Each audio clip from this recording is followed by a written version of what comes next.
عقل حلال اور صدق مقال کے عنوان سے آج اس نشست میں کچھ باتیں آپ کے گوش گزار کروں گا۔ انسان کو اپنی زندگی برقرار رکھنے کے لیے اکل و شرب کی شدید حاجت ہے اور اس کے بغیر وہ زندہ نہیں رہ سکتا۔ تو اسلام نے رزق کی تلاش کی ترغیب انسان کو دی ہے، لیکن ساتھ یہ شرط لگائی کہ اللہ کو ناراض کر کے، اس کے حکموں کو توڑ کے، کسی شخص پر ظلم اور جبر کر کے تم رزق نہیں کماؤ گے، بلکہ تمہارے مقدر کا لکھا ہوا تمہیں ملے گا، لہٰذا تلاش میں حسن پیدا کرو۔ حضور نبی رحمت صلی اللہ علیہ وآلہ وسلم نے ارشاد فرمایا کہ رزق بندے کو اس طرح تلاش کرتا ہے جس طرح موت تلاش کرتی۔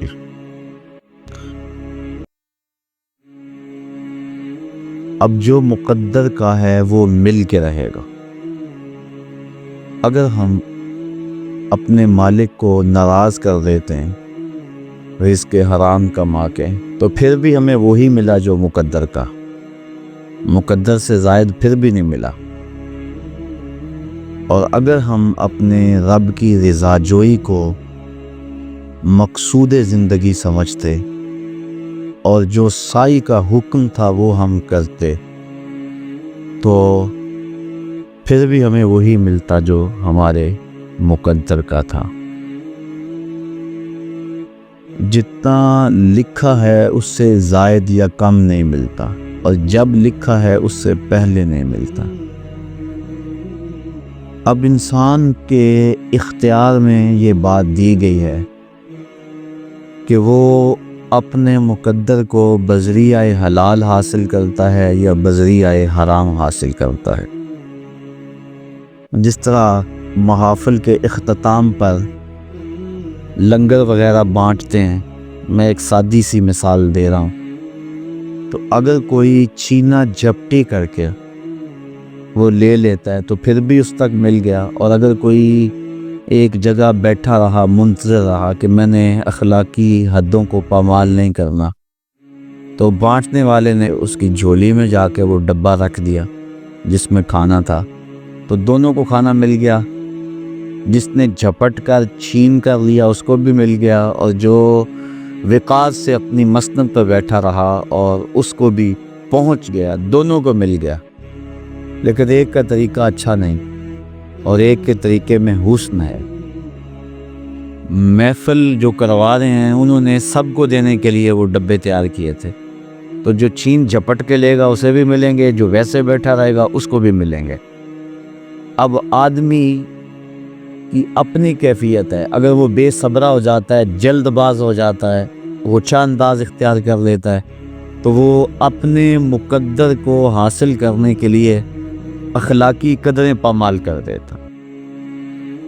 اسی طرح انسان کے مقدر کا جو بخش تیار ہو گیا ہوا ہے، اللہ نے لکھ دیا ہوا ہے۔ شکم مادر میں جب بچہ تھا 120 دن کا، تو فرشتے نے اس کا رزق بھی لکھ دیا، اس کی عمر بھی لکھ دی، تو وہ لکھا ہوا ہے ہمارے مقدر کا۔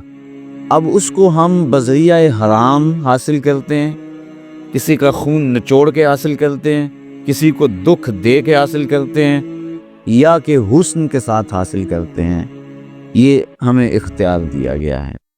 تو ہمیں ترغیب شریعت نے یہ دی، حکم یہ دیا کہ حلال اور طیب کھاؤ، یا ایھا الناس کلوا مما فی الارض حلالا طیبا، کہ حلال اور طیب رزق جو ہے وہ کھاؤ۔ اور حضور نبی رحمت صلی اللہ علیہ وسلم نے ارشاد فرمایا، طلب الحلال واجب علی کل مسلم، حلال رزق کا طلب کرنا ہر مسلمان کے اوپر واجب ہے۔ دیتا سب کو اللہ ہے، جانوروں کو بھی اللہ دیتا ہے، لیکن ان کے گھونسلوں میں نہیں ڈالتا۔ جانوروں کو بھی اپنے گھونسلوں سے نکل کر رزق کی تلاش میں نکلنا پڑتا۔ ہمارا رزق بھی مقدر ہے، لیکن اوپر سے آسمان سے ہمارے گھروں میں نہیں پھینکا جاتا، ہمیں بھی تلاش کا حکم ہے۔ طلب رزق حلال یہ اسلام کی ترغیب ہے۔ تو ہم اپنے مقدر کو ڈھونڈنے کے لیے گھر سے نکلیں، لیکن مالک کی ناراضگی سے ہر صورت میں بچنے کی کوشش کریں۔ حضور نبی رحمت شفیع معظم صلی اللہ علیہ وآلہ وسلم نے ارشاد فرمایا، ان اللہ طیب لا یقبل الا طیبا، بے شک اللہ پاک ہے اور پاک کے علاوہ کسی اور کو پسند نہیں کرتا۔ اور پھر حضور نے تذکرہ کیا اس شخص کا جو لمبا اور طویل سفر کر کے آیا ہے اور آسمان کی طرف ہاتھ لمبے لمبے یمدو یدیہ اپنے دونوں ہاتھوں کو پھیلا کے دعا مانگتا ہے، اور کیا کہتا ہے، میرے رب، اے میرے رب، اے میرے رب، وَمَطْعَمُهُ حَرَامٌ وَمَشْرَبُهُ حَرَامٌ وَمَلْبَسُهُ حَرَامٌ وَغُذِيَ بِالْحَرَامِ فَأَنَّى يُسْتَجَابُ لِذَلِكَ۔ فرمایا اس نے جو کھایا وہ حرام ہے، جو اس نے پیا وہ حرام ہے، اور اس کو جو غذا دی گئی ہے وہ حرام سے، اس کا لباس جو ہے وہ حرام ہے۔ فرمایا حضور نے کہ اس کی دعا کیسے قبول ہوگی؟ تو اگر رزق حرام ہو تو دعائیں قبول نہیں ہوتی، یہ بات ذہن نشین رکھیں۔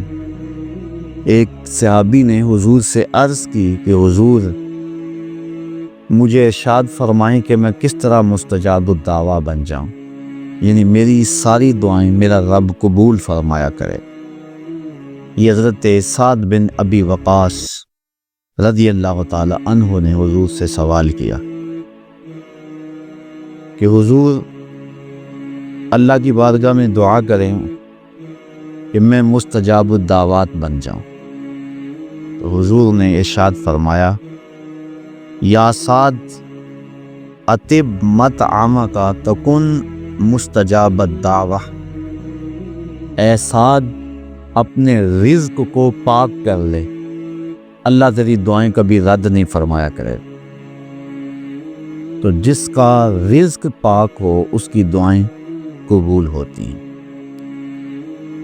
علماء نے دعاؤں کی قبولیت کے سلسلے میں جو گفتگو کی ہے کہ دعا ہر صورت میں قبول ہوتی ہے، لیکن جس کا رزق پاک نہ ہو اس کی اپنی دعا بھی قبول نہیں ہوتی، اور دوسرا مسلمانوں کی دعاؤں سے اس کا حصہ بھی نکال دیا جاتا۔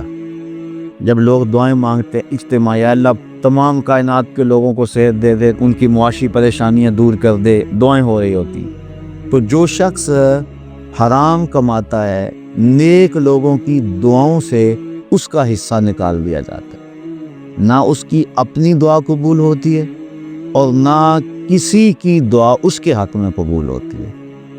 تو حضرت سعد رضی اللہ تعالی عنہ نے جب عرض کی تو حضور فرمایا کہ لقمہ پاک کر لے تو مستجاب الدعوات ہو جائے گا۔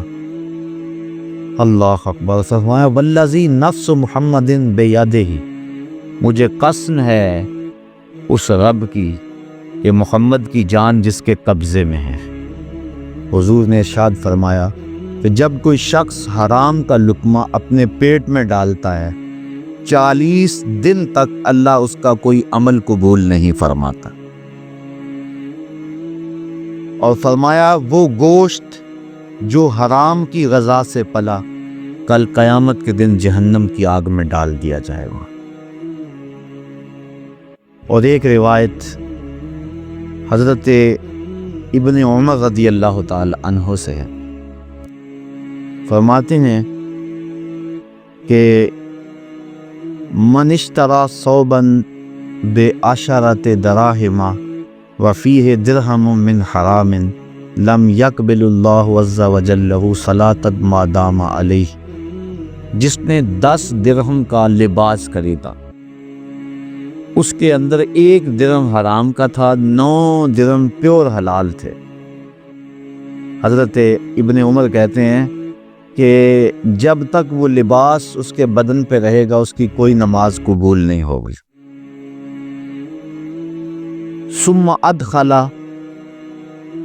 اصبعیہ فی اذنیہ، اور پھر ابن عمر نے اپنی دونوں انگلیاں اپنے کانوں میں لے لی اور فرمایا کہ اگر میں نے یہ بات حضور سے نہ سنی ہو تو میں بہرا ہو جاؤں. اگر یہ بات میں نے حضور سے نہ سنی ہو تو میں بہرا ہو جاؤں، میرے کانوں کی شنوائی چھن جائے اگر میں نے یہ حضور سے نہ ہو.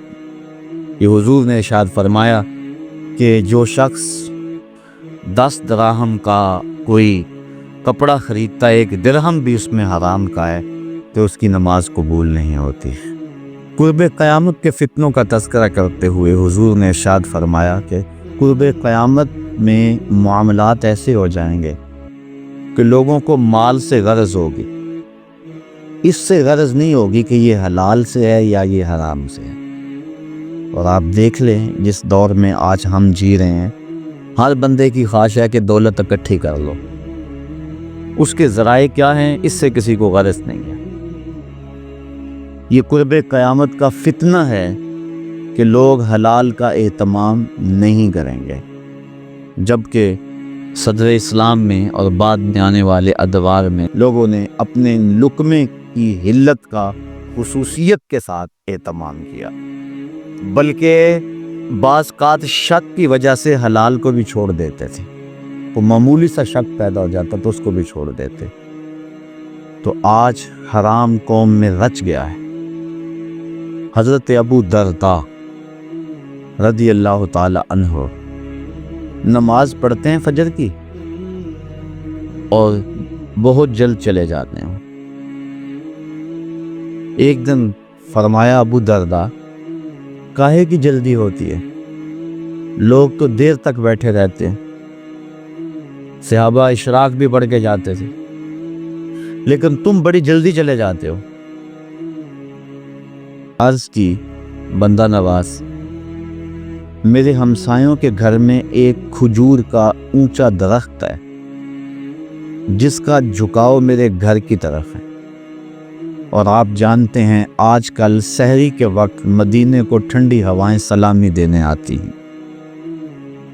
تو جب ہوا چلتی ہے تو کچھ کھجوریں جھڑ جاتی ہیں، پکی ہوئی کھجوریں جھڑ کر میرے ویڑے میں گر پڑتی ہیں. میں جلدی جلدی اس لیے چلا جاتا ہوں کہ بچوں کے اٹھنے سے قبل وہ کھجوریں اٹھا کے ہمسائے کے ویڑے میں پھینک دیں، اس کے آنگن میں پھینک دوں، کہیں میرا بچہ کوئی کھجور نہ لے لے اور اس کے پیٹ میں حرام کا لقمہ نہ چلا جائے. یہ تھا مزاج صحابہ کا. اور ہماری سڑک سے گنے کی ٹرالی گزر کر تو دیکھے، ہم تو بچے کو شاباش دیتے ہیں، بڑا یار تیز نکلا ہے، 3 گنے کھینچ لایا. یہ نہیں دیکھتے کہ یہ مال کیا ہے. آج اگر اس کی حوصلہ شکنی نہیں کریں گے تو کل ہو کے ڈاکو نہیں بنے گا تو اور کیا ہوگا. اعلیٰ حضرت سے کسی نے پوچھا کہ یہ جو کنکیاں اڑاتے ہیں، یہ پتنگ وغیرہ، تو جب یہ ڈور کٹ جاتی ہے تو لوگ دوڑتے ہیں اس کے پیچھے اور ڈور بھی لوٹتے ہیں اور وہ پتنگ بھی لوٹتے ہیں، تو اس کے بارے میں حکم شرعی کیا ہے؟ تو آپ فرمانے لگے کہ یہ مال لقطہ ہے. لازم ہے اگر کسی شخص نے کوئی پتنگ یا ڈور لوٹ لی تو اس کے مالوں کو تلاش کرے اور 6 مہینے تک اس کا اعلان کرے. اگر مالک نہ ملے تو پھر اس کو خیرات کرے، خود استعمال پھر بھی نہیں کر سکتا. اور اگر کسی نے خود استعمال کر لیا اس کو، اگر اس کا لباس بنایا، اس کا تار تھا یا اس کا پود تھا، دونوں میں سے کوئی ایک تھا، تو فرمایا کہ اس کی نماز ہی نہیں ہوگی. تو یہ ہمارے معاشرے میں بالکل معمولی سمجھا جاتا ہے. ہم بچے کو تھپکی دیتے ہیں، یار یہ بڑا ہی بات ہے، کتنی ڈور لوٹی ہے اس نے، کتنی پتنگیں لے آیا ہے شام تک. جبکہ یہ وہ چیزیں ہیں جو بچوں کے مزاج کے اندر بدی پیدا کرتی ہے۔ جب بھی برائی شروع ہوتی ہے تو وہ تھوڑے انداز سے شروع ہوتی ہے، اس لیے اپنی اولاد کی تربیت کرنی چاہیے اور ان کو لقمہ حرام سے بچانا چاہیے۔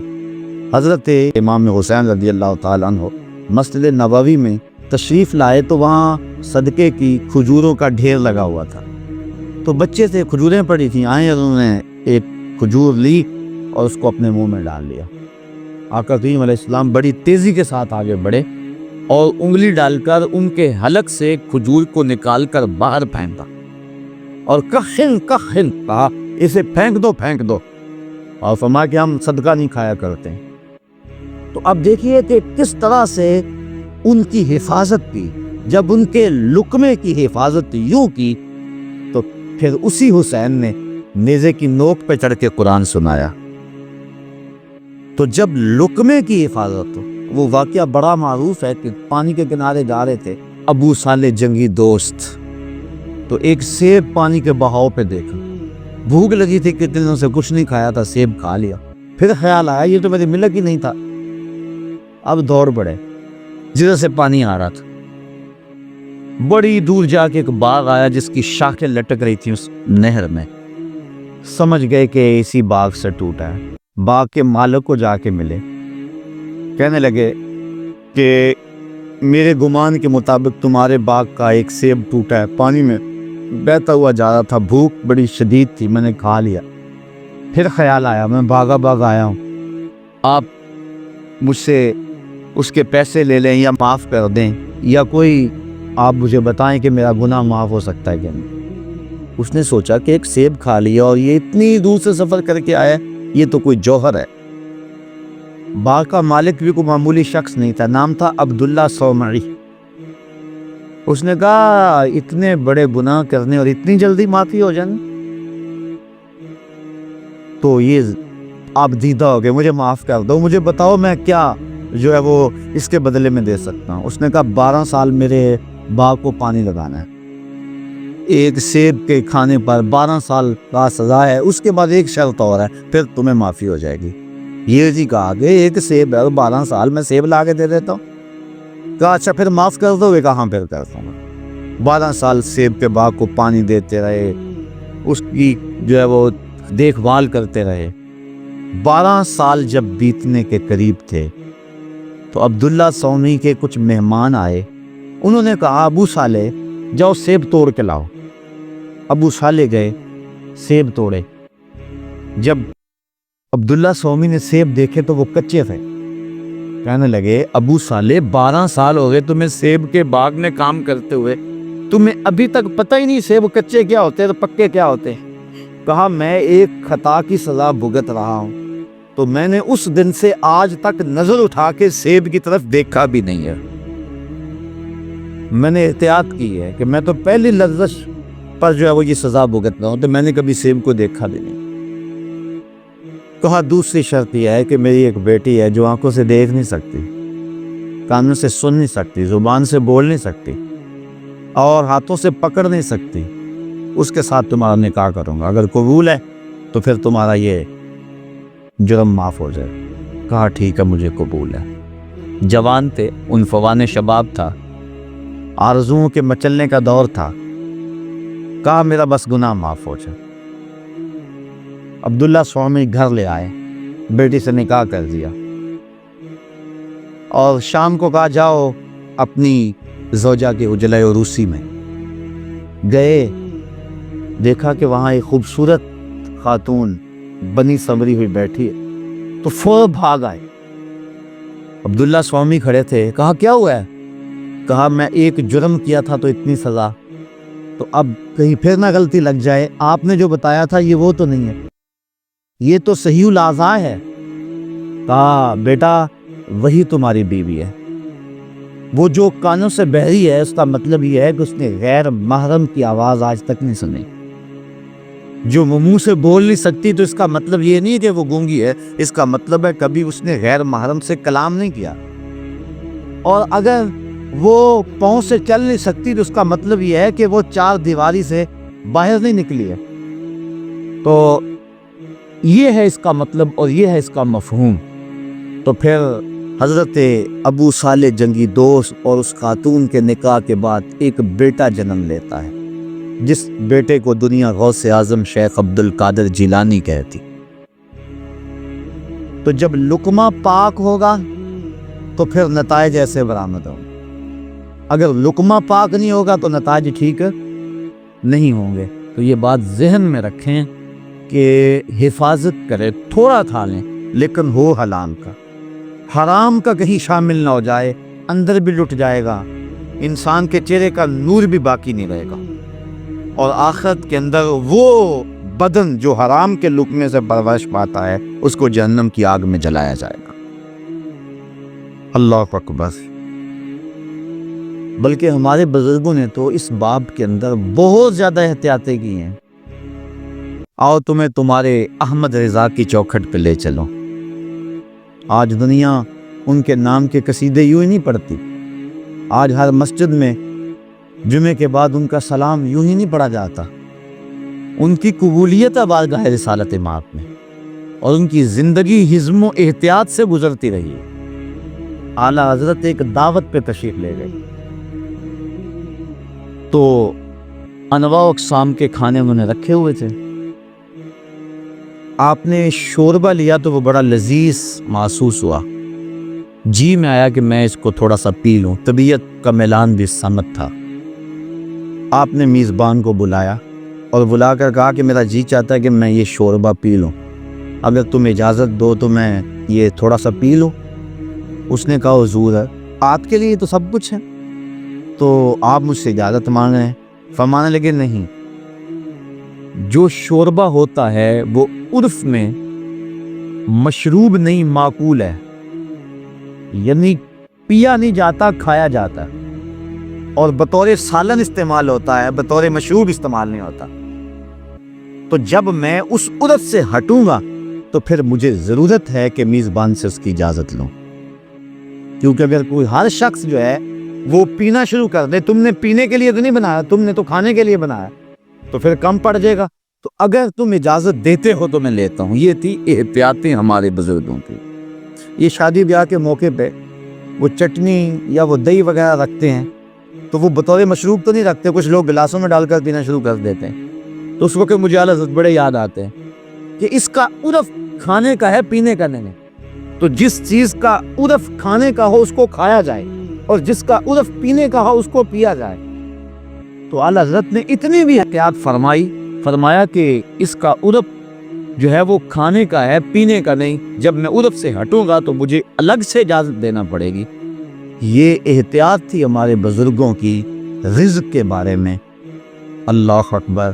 دعا کریں اللہ ہمیں رزق حلال کھانے کمانے کی توفیق عطا فرمائے، اور حرام کے ایک لقمے سے بھی اللہ تعالی ہم سب کو محفوظ فرمائے۔ اللہ کے محبوب علیہ السلام نے جہاں ہمیں رزق حلال کھانے کی ترغیب ارشاد فرمائی، وہاں زبان کو سچ اور صداقت کا علم بردار رکھنے کی ترغیب دی کہ تمہاری زبان سچ کے علاوہ کچھ نہ بولے، بلکہ حضور علیہ السلام نے فرمایا کہ الصدق ینجی والکذب یہلک، صدق نجات دیتا ہے اور کذب بندے کو ہلاک کر دیتا ہے۔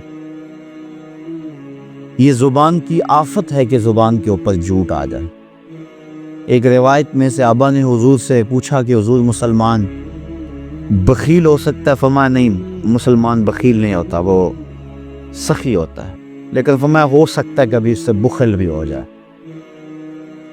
اس طرح پوچھا کہ مسلمان بہادر ہوتا ہے؟ فرمایا ہاں بہادر ہوتا ہے، لیکن ہو سکتا ہے کبھی اس سے بزدلی بھی ہو جائے۔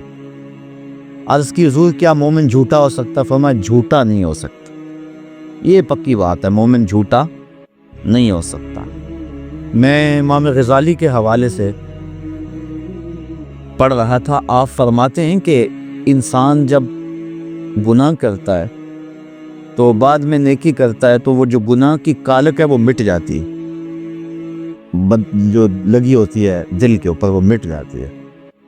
لیکن جھوٹ کی جو کالک ہے یہ ایسی ہے کہ اس ساتھ باقی رہتا ہے. تو جو شخص جھوٹ بولتا رہتا ہے ایک وقت آتا ہے اس کا اندر مر جاتا ہے اور اس کے پاس کچھ نہیں رہتا. شریعت اسلامیہ کے اندر جھوٹ کی سخت مذمت کی گئی ہے اور سچ کی ترغیب دی گئی اور حکم دیا گیا کہ تمہاری زبان سے سچ کے علاوہ کچھ اور نہ نکلے. بلکہ ارشاد فرمایا گیا الصدق طمانیۃ والکذب ریبہ، سچ طمانیت ہے، سکون ہے، اور جو جھوٹ ہے وہ ریب ہے، وہ تشکیک ہے. انسان کو جھوٹ بول کر سکون نہیں ملتا، بچ بھی جائے جھوٹ بول کر سکون نہیں ہوتا، اور سچ بول کر پھنس بھی جائے پھر بھی سکون ملتا اس کو. اگر کوئی غلطی ہو گئی، کوتاہی ہوگی، کسی نے پوچھا تو صاف کہہ دیا ہاں مجھ سے ہو گئی، سچ کہہ دیا تو اس سے طبیعت میں تسکین ہوگی. اس کی سزا بھی تمہیں مل سکتی ہے لیکن طبیعت سکون ہوگی، من مطمئن ہوگا، اندر اگر اطمینان ہو گیا تو اور کیا چاہیے. اور اگر جھوٹ بول کر آپ سودا بیچ بھی لیتے ہو اور جھوٹ بول کر اگر آپ جو ہے وہ اپنی زندگی کے کسی معاملے کو بظاہر نکھار بھی لیتے ہیں، کسی سے کوئی فائدہ بھی اٹھا لیتے ہیں، لیکن اندر جو ہے وہ پریشانی رہے گی. تو الصدق طمانیۃ والکذب ریبہ. اور ایک حدیث میں حضور نبی رحمت صلی اللہ علیہ وسلم نے ارشاد فرمایا ثلاثۃ نفر لا یکلمہم اللہ تعالی یوم القیامہ ولا ینظر الیہم. فرمایا 3 اشخاص ایسے ہیں کہ قیامت کے دن اللہ نہ ان سے کلام کرے گا نہ ان کی طرف نظر رحمت سے دیکھے گا. 3 شخص کون ہیں؟ المنان بعطیۃ والمنفق سلعتہ بالحلف الفاجر والمسبل ازارہ. ایک وہ شخص کہ جو دے کر جتلاتا ہے، کسی کو کچھ دے دیا اور اس کے بعد جتلایا کہ میں نے تجھ کو یہ دیا تھا. اور دوسرا وہ شخص جس نے خرچ کیا لیکن اس مال سے خرچ کیا جو جھوٹی قسمیں اٹھا کر کمایا تھا، جھوٹی قسمیں اٹھا کر کمانے والے مال سے خرچ کیا. اور تیسرا وہ شخص جو تکبر کی وجہ سے اپنے تہبند یا شلوار کو ٹخنوں کے نیچے لٹکاتا ہے. اور حضور نے فرمایا کہ جو جتنی جگہ انسان کا لباس ڈھانپے گا ٹخنوں کے نیچے، اتنی جگہ کل قیامت کے دن جہنم کی آگ میں جلائی جائے گی. تو اپنے تہبند کو، اپنی شلوار وغیرہ کو جو ہے وہ اپنے ٹخنوں سے اوپر رکھنے کا حکم دیا گیا ہے. بلکہ حضور کبھی اتنی اونچی کر لیتے تھے کہ پنڈلیوں کی سفیدی اس کی چمک سے آبا کو نظر آیا کرتی تھی. اللہ اکبر. تو یہ 3 وہ شخص ہیں کہ جن کی طرف اللہ تعالیٰ نظر رحمت نہیں فرمائے. اور ایک اور روایت کے اندر اور 3 اشخاص کا تذکرہ ہے. فرمایا ثلاثۃ لا یکلمہم اللہ ولا ینظر الیہم ولا یزکیہم ولہم عذاب علیم.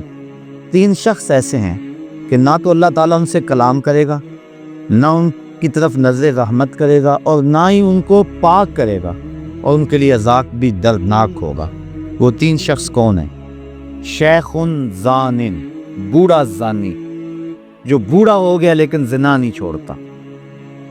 ہڈیاں کمبن گوڈے کھڑکن تے اڑ گیا لک تیرا، اجے بھی بدیوں باز نہ آئیں جیو مرد دلیرا.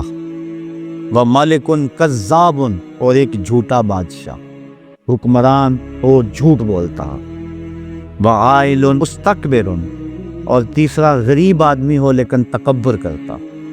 یہ 3 وہ شخص ایسے ہیں کہ قیامت کے دن اللہ تعالیٰ ان کی طرف نہ دیکھے گا، نہ کلام کرے گا، نہ ان کو پاک کرے گا. حضرت نبی رحمت صلی اللہ علیہ وسلم نے ارشاد فرمایا اربعٌ اذا کن فیک لا یضرک ما فاتک من الدنیا. اگر تیرے پاس 4 چیزیں ہیں تو دنیا کی کوئی شے بھی تیرے پاس نہیں ہے تو پریشان نہ ہو. دولت نہیں ہے، بینک بیلنس نہیں ہے، تیرے پاس کوٹھی نہیں ہے، کار نہیں ہے، رہائش کا مکان نہیں ہے، دنیا میں بڑی محرومی ہے، تجھے بڑے دکھ ہیں دنیا پر. تجھے پیدا ہوا تھا کہ باپ فوت ہو گیا، ماں کا سایہ اٹھ گیا، رشتہ داروں نے جو ہے وہ دتکارا، مکان نہیں ہے، دنیا میں دکھ ہی دکھ ہے. لیکن اگر 4 چیزیں حضور فرمائے تیرے پاس ہیں تو دنیا کی کسی کمی کو کمی نہ سمجھنا. اگر یہ 4 چیزیں ہیں تو ساری دولت تیرے پاس ہے. اور اگر یہ 4 نہیں ہیں تو چاہے کوئی دنیا کا امیر ترین شخص کیوں نہ ہو، دنیا کے اقتدار کی مسند کے اوپر کیوں نہ بیٹھا ہو، تیرے پاس کچھ بھی نہیں ہے اگر یہ 4 نہیں ہیں. تو وہ 4 چیزیں کون سی ہیں؟ صدق الحدیث، ایک وہ جس کی زبان کو سچ نصیب ہے. اگر تجھے بات کا سچ مل گیا تو اتنی بڑی دولت ہے، کوئی دولت اس کا مقابلہ نہیں کر سکتی. اور دوسری بات وحفظ الامانہ، جو تجھے امانت دی گئی ہے اس کی حفاظت کرنا.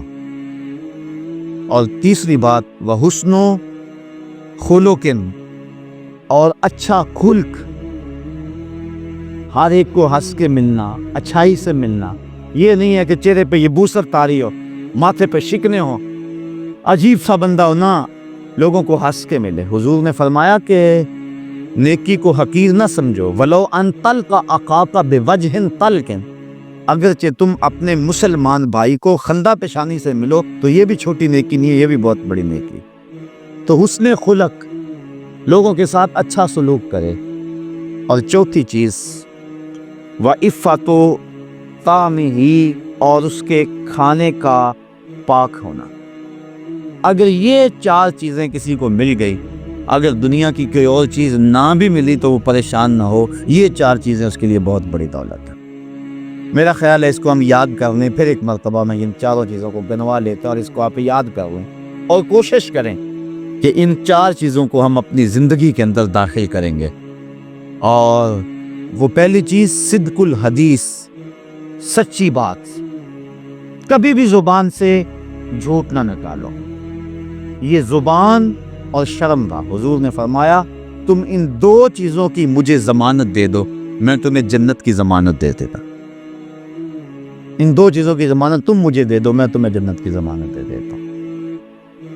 تو پہلی چیز صدق الحدیث، سچی بات. حضور علیہ السلام نے فرمایا مجھے قسم ہے اللہ کی کہ میں تمہارے ساتھ مزاح کرتا ہوں، لیکن فرمایا لا اقول الا حقا، لیکن حالت مزاح میں بھی میری زبان سے حق کے علاوہ کچھ نہیں نکلتا.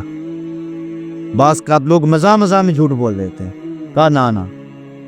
ابن عمر لکھتے تھے کسی نے منع کر دیا کہ حضور کبھی غصے میں ہوتے ہیں کبھی مزاح میں ہوتے ہیں تو تم لکھ لیتے ہو.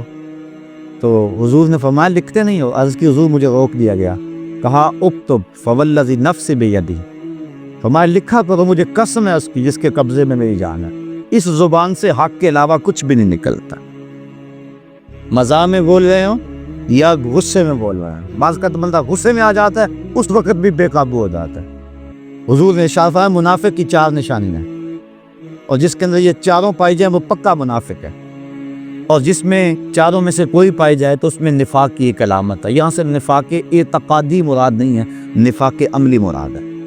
ہمارا جب وہ بولے تو جھوٹ بولے، اور جب اس کے پاس امانت رکھی جائے تو خیانت کرے، اور جب کسی سے الجھ پڑے تو گالیاں دے.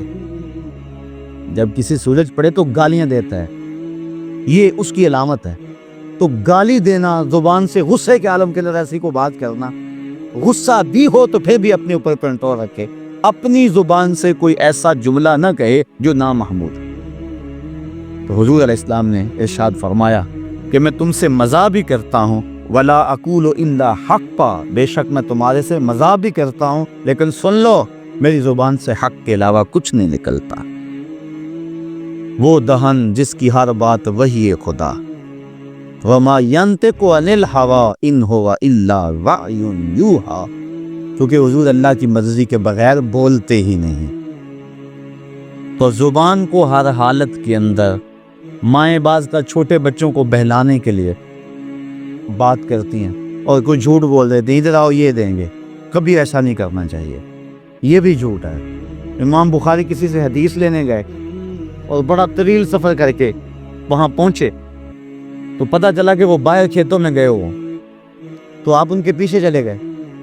تو وہ اپنے گھوڑے کو بلا رہے تھے، گھوڑا بھاگا ہوا تھا، تو اپنی جھولی کو پھیلا کر جس طرح اس کے اندر چارہ ہو تو دور سے اس کو آوازیں دے رہے تھے. تو گھوڑا ان کی سمت آ رہا تھا. تو امام بخاری پہنچے تو آپ نے یہ منظر دیکھا, ملے تو واپس ہو گئے. انہوں نے کہا آئے تھے, کوئی مقصد نہیں بتایا آپ مجھے ملنے آئے تھے؟ انہوں نے کہا میں نے تو اللہ کے رسول کی ایک حدیث کے بارے میں سنا تھا کہ حضور کی ایک حدیث آپ کے پاس ہے. تو کہا پھر سن لو مجھ سے. کہا جو گھوڑے سے جھوٹ بولتا ہے وہ میرے سے نہیں بولے گا, میں تم سے حدیث ہی نہیں لیتا. یعنی ایسی شرائط تھی ہمارے ائمہ کی. تو اپنی زبان کو سچ کا خوگر اور سچ کا عادی بنائیں. حضور علیہ السلام نے فرمایا کہ جہنم میں کثرت سے جانے والوں کا سبب فم اور فرج ہے, یعنی ایک منہ اور دوسرا شرمگاہ.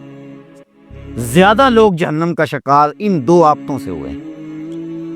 اور فرمایا کہ میں نے جن لوگوں کو جنت میں دیکھا ہے, جنت میں جانے والوں کا جنت میں جانے کا بڑا سبب جو میں نے دیکھا ہے تقوی اللہ. ایک تو اللہ کا تقوی اور دوسرا حسن خلق, یعنی ایک تقوی اللہ کا ڈر اور دوسرا مخلوق سے اچھا سلوک کرنا. ان دو اعمال کی وجہ سے میں نے لوگوں کو زیادہ جنت میں دیکھا, اور منہ اور شرمگاہ کی آفتوں سے میں نے زیادہ لوگوں کو جو ہے وہ جہنم میں دیکھا ہے. جب منہ کی آفت ہوگی تو اس میں زبان بھی ہے اور اس میں پیٹ بھی ہے. کہ زبان کا چسکا, زبان کی غذا, وہ چغلی غیبت بھی ہے, وہ جھوٹ بھی ہے, اور وہ غذائیں بھی ہیں. لیکن بعض حدیث میں فم کی جگہ بطن ہے, کہ یعنی پیٹ کی وجہ سے, شرمگاہ کی وجہ سے. اور اگر بطن ہے تو یہاں فم سے مراد پھر کھانا ہوگا.